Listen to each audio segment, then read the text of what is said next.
President KTR నాయకత్వంలో వారికి షాలు ఆరూరి రమేష్ పెద్ద ఎత్తున చప్పట్లతో స్వాగతం.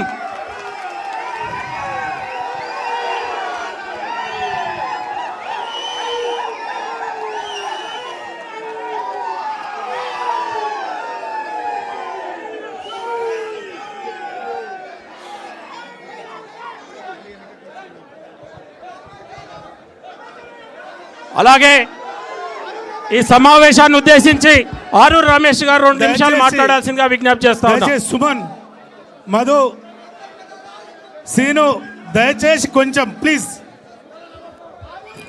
మీరే మాట్లాడు. ఒక్క నిమిషం. జై తెలంగాణ, కేసీఆర్ గారి నాయకత్వం.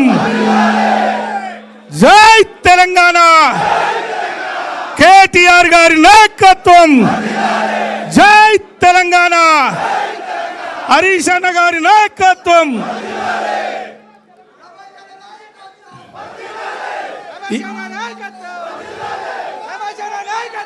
ఈరోజు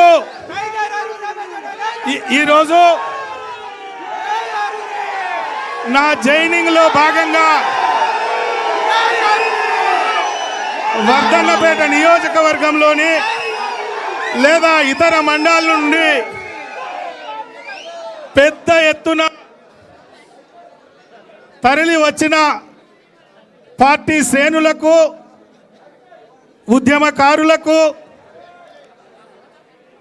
వివిధ పార్టీల నుండి నాతో పాటు ఈరోజు బీఆర్ఎస్ పార్టీలో చేరుతున్న ప్రతి ఒక్కరికి, మా మహిళా ప్రతినిధులకు, గౌరవ ఎంపీపీలకు, గౌరవ జడ్పీటీసీలకు, గౌరవ కార్పొరేటర్లకు, గౌరవ మాజీ కార్పొరేటర్లకు, ప్రతి ఒక్కరికి ఈరోజు నాతో పాటు జాయిన్ అవుతున్న మీ అందరికీ ముందుగా శిరస్సు వంచి నమస్కరిస్తున్నా.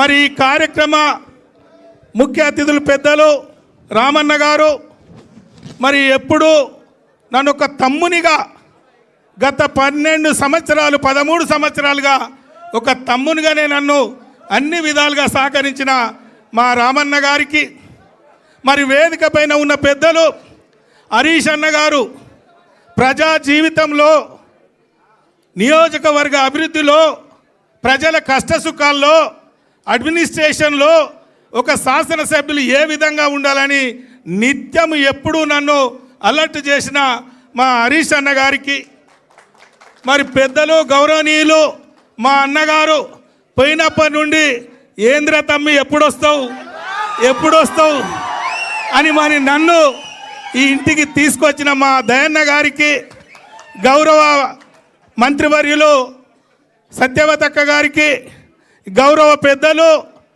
మరి పల్లా రాజేశ్వరన్న ఎక్కడ కలిసినా ఎట్టి పరిస్థితులను రిటర్న్ రావాల్సిందే అని నాకు స్వాగతం పలికిన మా రాజేశ్వరన్న గారికి, గౌరవ పెద్దలు ఎమ్మెల్సీ గారు, మరి వారి ఎమ్మెల్సీగా నేను ఏ పని అడిగినా ఎప్పుడైనా మా ప్రజాప్రతినిధులకు మరి వారి నిధులు కానీ అన్ని విధాలుగా సహకరించిన మా సీనన్న గారికి, మా జిల్లా అధ్యక్షురాలు జ్యోతక్క గారికి, లలితక్క గారికి, వెంకన్న గారికి, బాలమల్లన్న గారికి, ఇంకా చాలామంది వేదిక పైన ఉన్న పెద్దలకు అందరికీ కూడా నేను పేరు పేరున శిరస్సు వంచి నమస్కరిస్తూ, మా పత్రికా మిత్రులకు కూడా నేను పేరు పేరున నా యొక్క నమస్కారం.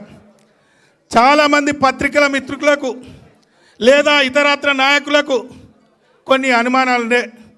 మరి రమేష్ అన్న ఒక బీఆర్ఎస్ పార్టీలో ఒక కుటుంబ సభ్యునిగా మరి ఉండేవాడు, ఎందుకు పార్టీ మారాడు మరి అందరికీ కొంత ప్రశ్నకరంగానే ఉండే.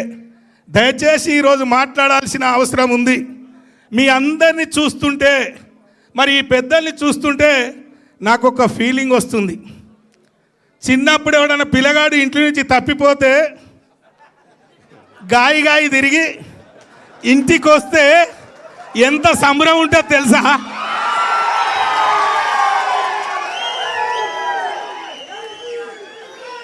అవి ఒక అట్లున్నది. పొలగాడు తప్పిపోయి ఇంటికి వస్తే ఎట్లున్నది సంబరం. అవి ఒక అంత సంతోషంగా ఉంది, నాకు ఆనందంగా ఉంది. ఎందుకంటే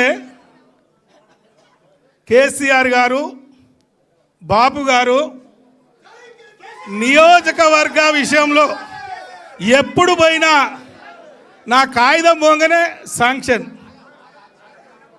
మంచిగా చేసుకో బిడ్డ అని చెప్పాడు. మరి ఎందుకు పోవాల్సి వచ్చిందో మా వాళ్ళకైతే బాగా తెలుసు, వేదిక పైన ఉన్న వాళ్ళకి బాగా తెలుసు. మా అన్న స్పష్టంగా చెప్పిండు. వరంగల్ జిల్లాలో అనేక మంది మీద బురద చల్లి రాజకీయంగా ఎదగకుండా చేసిన మహానుభావుడు కడియం శ్రీహరి గారు.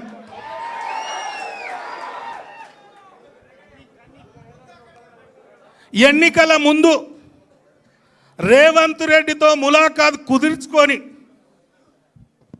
మొన్న జరిగిన ఎన్నికల్లో నా ఓటమితో పాటు వరంగల్ జిల్లాలో అనేక మంది ఓటమి కోసం కాంగ్రెస్తో ములాఖాత్ అయి కొవర్ట్గా పనిచేసి ఒక టీమును తయారు చేసి మరి ఏ విధంగా మోసం చేసిండో, ఆ ఫలితాలు ఏ విధంగా వచ్చినో మీ అందరికీ తెలుసు. మరి ఇలాంటి దుర్మార్గులు ఉన్న పరిస్థితిలో పార్లమెంటు ఎన్నిక సందర్భంగా మేము ఒక నాయకుని శిక్షణతో ఒక క్రమశిక్షణంగా పనిచేసి రాజకీయాల్లో, గ్రామాల్లో ప్రజల అభిమానాలు, కార్యకర్తల అభిమానాలు, నాయకుల అభిమానాలను మేము కొనియాడినాం, పొందినాం. అలాంటి వాళ్ళ మీద బురద జల్లి 1,00,000 మెజార్టీ ఎట్లా ఓడిపోయిండు, ఏం జరిగింది అని పెద్దలకు చెప్పి ఏదో చేసి తన సొంత బిడ్డ కోసం మరి టికెట్ ఆశించి ఆయన వేసుకున్న ప్లాన్ ఎన్నికల ముందు రేవంత్ రెడ్డి గారితో ఏదైతే కుదుర్చుకున్నాడో అది పూర్తి చేసుకొని ఆ పని అయినాక మళ్ళీ తిరిగి మరి ఆ పార్టీలో చేరిన పరిస్థితి మీ కళ్ళ ముందు ఉంది. మరి అలాంటి వాడున్న పరిస్థితిలో, అలాంటి కఠినాత్ములు ఉన్న పరిస్థితిలో మరి నా రాజకీయ భవిష్యత్తుకే ఒక చుక్కెదురు ఉన్నది. మరి పెద్ద సారు మా బాపు గారు, ఈ రాష్ట్ర ముఖ్యమంత్రి గారు ఒక చక్కటి అవకాశం నాకు కల్పించే కార్యక్రమాన్ని కూడా కొల్లగొట్టిండు.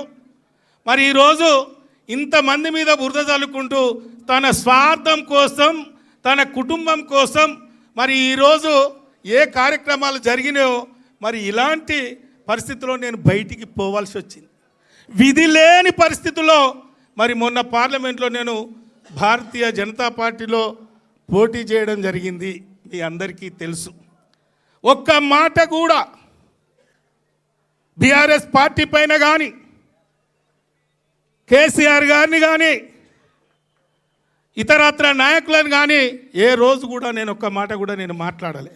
ఎందుకంటే నా గుండెలో ఉంది కేసీఆర్ గారు ఏం చేశారు, ఏ విధమైన కార్యక్రమాలు చేశారు, నా గుండెలో ఉంది. మరి అలాంటి పాపాత్ములు బయటికి పోయిళ్ళు కాబట్టే, అలాంటి దుర్మార్గులు బయటికి పోయిళ్ళు కాబట్టే తిరిగి నా సొంత ఇంటికి చేరాలి, మా బాపు ఆశీర్వాదం తీసుకోవాలి, జరిగిన తప్పులు మరి చెప్పుకొని మరి సొంత ఇంటికి రావాలని ఈరోజు నిర్ణయం తీసుకోవడం జరిగింది. ఈరోజు మరి అలాంటి పాపాత్ములు పోయిన ఈ భవనంలో పాలాభిషేకం చేసి ఇది పుణ్యతం చేసిండ్రు. మరి నా హృదయాన్ని నేను పాలాభిషేకంతో హృదయాన్ని పూర్తి క్లియర్ చేసుకొని ఒక మంచి మనసుతో మా బాపు గారి నాయకత్వంలో పనిచేయాలని ఇందులో అడుగుపెట్టడం జరిగిందని నేను ఈ సందర్భంగా నేను మీకు మనవి చేస్తున్నాను. ఒక్కసారి మీరు ఆలోచన చేయాలి.